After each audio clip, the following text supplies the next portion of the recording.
Salve, salve, torcedor Cruz Maltino. Tô chegando na área nesse sábado para domingo, né? Resolvi fazer um vídeo mais tarde para pegar aí o dia de domingo aí, porque tô tirando férias nessa semana, vou me desligar um pouquinho, vou ficar off aí essa semana aí e retorno aí à labuta no início de fevereiro. Tô precisando me desligar um pouquinho aí, né? Muita correria, muito trabalho e o corpo também precisa, né, se ajudar nesse sentido. A gente precisa dar uma esparecida na mente, dar uma descansada. Então, tô aqui mais tarde um pouquinho fazendo esse vídeo, gravando esse vídeo, até para ficar mais pertinho aí de vocês. E nesse boletim de hoje, óbvio, a gente vai destacar aí essa partida entre Vasco e Portuguesa, a segunda partida do elenco principal pelo Campeonato Carioca sob o comando do Fábio Carrilli, né? Muitas expectativas se o time vai se comportar como se comportou, se foi uma ilusão, se não foi, enfim.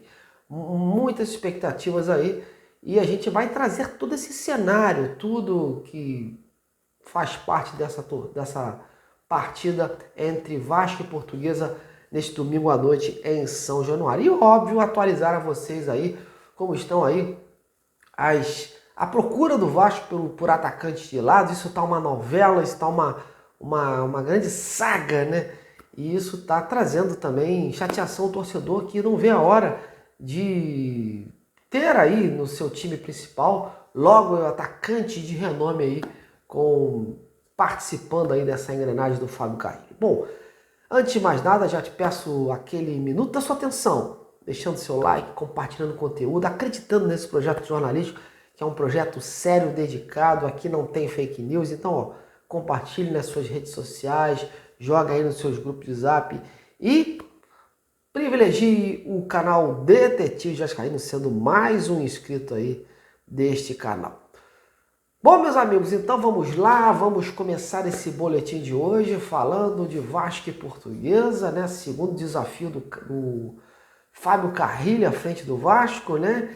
E pelo que está se desenhando aí, a tendência é o Carrilli repetir a escalação que iniciou diante no jogo passado aí, né?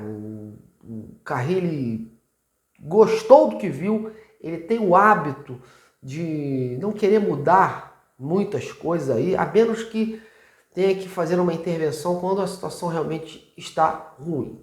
Há uma dúvida, acredito que a atuação do Pumita, quando entrou, botou uma pulguinha atrás da orelha do Carrilli, né? Já que o Paulo Henrique não se comportou muito bem. Mas aí a gente tem que levar em conta também que é início de temporada, né?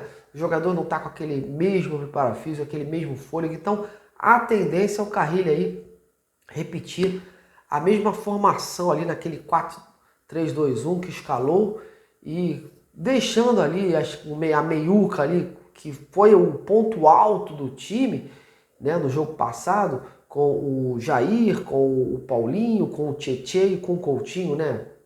Aquele quarteto ali se apresentou muito bem por ali e dando opções lá na frente. Apesar que o Verratti ficou, né, um pouco isolado, isso o Carrilli tentou consertar nesses últimos treinamentos dessa semana aí, porque ele mesmo até prometeu na coletiva, né, de que com a sucessão das partidas o Verratti ia melhorar mais, ia começar a participar mais da engrenagem aí e as bolas iam chegar mais a ele. E a tendência é de que o Vasco, diante da Portuguesa, seja um Vasco criando mais para o Verratti, né?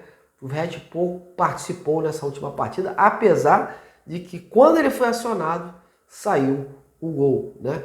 E o que o Carrilli pediu? O Carrilli pediu que os jogadores os laterais, né, façam mais profundidade, tenham mais profundidade. Faltou isso ao time no jogo passado, que o Vasco, diante do Madureira, que o Vasco tivesse mais profundidade, né? Até porque o Vasco está com esse problema de pontas, né? Não tem os pontas contratados, e hoje com isso os laterais têm que compensar, né, justamente essa ausência dos pontas aí, tanto pela direita como pela esquerda, enfim. apesar que o Carrilli não deve, mesmo chegando ponta direita, ponta esquerda, ele não deve colocar aquela formação, né, que foi a formação aí oficial do Vasco no final do ano passado, com o Rafael Paiva, jogando um ponta da direita, um ponta da esquerda e um Verratti ali. A tendência é ele colocar sempre um jogador ao lado do Verratti quando esse jogador for contratado aí, seja ponta direita, seja ponta esquerda.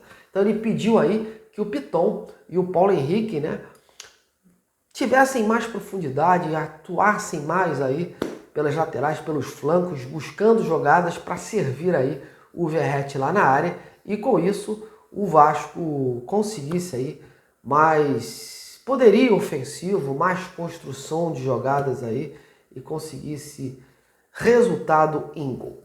Bom, meus amigos, se nada mudar, o time deve ser esse: Léo Jardim, o Paulo Henrique, o João Victor, o Lucas Oliveira e o Lucas Piton. A meiuca ali, como eu já falei, né? O Jair, o Paulinho, o Tietê e o Coutinho. E ali mais à frente, o Alex Teixeira com o Verratti. Provavelmente, ao longo da partida, dependendo do jogo, né? Se o jogo tiver mais fácil, o Carrilli deve colocar ali pontualmente alguns jogadores para ganhar minutagem, porque ele anda observando ainda o elenco, pouco conseguiu observar nessas 3 partidas iniciais aí, comandadas pelo Ramon Lima, e ele está tentando ver agora nesses jogos aí, conhecer um pouco mais o elenco que tem em mãos. Bom, vamos para o segundo tópico do nosso boletim, que é a busca dos atacantes. Olha, isso aí é uma grande novela, né? O Vasco hoje não tem os atacantes de lado, prioriza essa busca no mercado. A diretoria está atrás, como eu disse ontem, não desistiu, e eu até já tinha informado ontem que o Vasco pretende reformular essa proposta que fez ao Brian Rodrigues, porque entende que é um jogador que vai somar muito lá na frente, um jogador importante, né? Um jogador até de revenda internacional e um jogador de nome, que já passou pela seleção uruguaia, então pode acrescentar em muito lá na frente, esse combinando aí com o Verratti. Então a diretoria pretende aí formular uma nova proposta para ser enviada à diretoria do América, né? E nos próximos dias aí, e espera tentar reverter a situação. Mas é uma situação muito difícil, porque além do jogador ter uma estrutura toda já lá no México, ter um alto salário, né? O América não quer se desprender do jogador assim tão fácil, até porque está difícil ter um outro jogador à disposição, né? Hoje, inclusive, saiu uma notícia que o jogador estava fora de um jogo aí, né? E que poderia ter a ver com essa negociação do Vasco, enfim, mas não procede, meus amigos. Apurei junto a setoristas do América do México, não há rigorosamente nada em relação a isso, foi uma opção aí por ordem médica, né, um cansaço aí muscular do Brian Rodrigues, né? Então, a princípio, ele está de fora por conta dessa situação, por conta de um desconforto aí, mas nada por conta de situação de tratativas com outros clubes. Então, mas as negociações prosseguem. O Vasco tem na figura do Marco Vanzini, o uruguaio que trouxe inclusive o Jean Davi para cá, está tentando aí mudar a cabeça dos mexicanos, né? Mas é aguardada aí uma nova oferta nos próximos dias que sensibilize a diretoria mexicana, a diretoria do América. Mas é uma situação difícil, não é uma situação fácil, e com isso o Vasco tem que começar a olhar para outros jogadores aí, e há essa perspectiva aí de que outros nomes aí sejam aí tentados em breve aí, porque o Vasco não pode terminar essa janela sem um jogador aí para a posição, para o ataque, porque o Adson, inclusive, acabou de fazer uma outra cirurgia recente, já voltou aos trabalhos, mas ainda vai demorar mais um pouquinho. O Davis também, então não dá para contar com esses jogadores agora, né? Foram lesões sérias e o Vasco precisa de jogadores prontos aí para fazer essa engrenagem com o Verratti. Mas para isso tem que ter dinheiro na mão e dinheiro à vista, porque os mexicanos são duros mesmo na queda para negociar. Como eu já tinha informado, outros jogadores do América estão sendo tentados por outras equipes e eles também estão tendo os mesmos problemas, porque o América é um clube difícil de trato. Enquanto isso, o Vasco procura fazer o seu dever de casa, procurar aparar arestas que estão em casa. Hoje surgiu a notícia aí da situação do lateral esquerdo Leandrinho, né, um clube da Arábia Saudita, né, que inclusive pertencia ao Paulinho, né? Era o clube do Paulinho.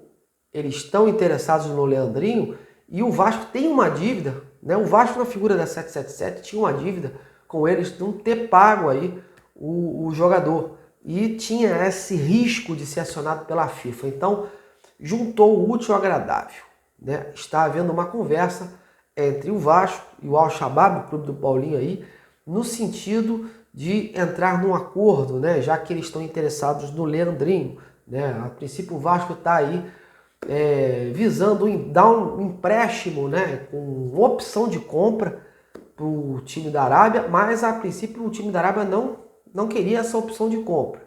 Então estão negociando aí essa situação aí para eles de repente darem uma compensação ao Vasco, perdoarem essa dívida com o Paulinho aí e quem sabe no final do empréstimo, aí sim, dependendo da situação do Leandrinho, eles adquirirem o jogador. As conversas estão em tratativas, estão avançadas por sinal, e nos próximos dias aí o martelo deve ser batido e o Leandrinho tem tudo aí para se transferir lá para o Al-Shabaab da Arábia. E com isso o Paulinho, que pertence ao Vasco, mas está com essa dívida em aberto com o clube árabe, ficando de vez aí no Vasco sem problema com a FIFA. Vamos aguardar, meus amigos.